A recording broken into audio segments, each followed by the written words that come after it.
তৃণমূল নেতার ছেলের বিরুদ্ধে ৩৫০ কোটি টাকা প্রতারণার অভিযোগ ঘিরে উত্তাল আসানসোল। অভিযুক্ত তহসিন আহমেদ তৃণমূলের সংখ্যালঘু সেলের নেতা শাকিল আহমেদের ছেলে। টাকা ফেরতের দাবিতে বৃহস্পতিবার সকাল থেকেই উত্তপ্ত হয়ে ওঠে আসানসোলের উত্তর থানার রেলপাড়া এলাকা। প্রতারিতরা কেউ জমি বিক্রি করে, কেউ সোনা বন্ধক রেখে, কেউ বা অবসরের টাকা জমা রেখেছিলেন। শেয়ার ট্রেডিং এর নামে অন্তত ৩.৫ হাজার মানুষের থেকে ৩৫০ কোটি টাকা তুলেছিলেন তহসিন। ১৫% হারে প্রতি মাসে টাকা ফেরত দেওয়ার কথা ছিল।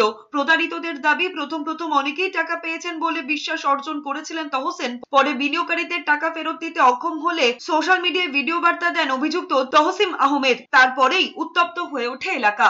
রেলপাড়ের লোক রয়েছে যে ট্রেডিং একাডেমি মানে ট্রেডিং এর সূত্রে আমাদের কাছ থেকে অনেক পয়সা নিয়েছে।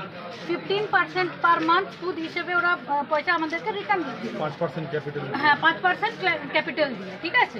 তো আমরা 2025-এর ফেব্রুয়ারি পর্যন্ত আমরা পেমেন্ট পেয়েছি, আমরা ঠিকই ছিলাম। তারপরে হঠাৎ করে আমাদের এখানে অ্যাক্সিডেন্টের অ্যাক্টিং করলো যে অ্যাক্সিডেন্ট হয়েছে আমরা তো ওর উপর আবার বিশ্বাস করলাম।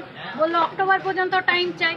অক্টোবর পর্যন্ত আমরা টাইম দিলাম। তারপরে আমরা ঘরে আসলাম, ঘরে বললাম, তখন বলছে যে আমরা যে পুঁজিটা দিয়েছি সেটা ছাড়া দিতে পারবো না। তো সেই টাকাটাও আমরা রিফান্ড চাইছি। এখন বলছে ওরা পরের বছর টাইম লাগবে, আরও 1 বছর টাইম লাগবে। সবাইকে তো রাস্তায় এনে দাঁড় করে দিয়েছে। সরকার জবাব দিতে হবে।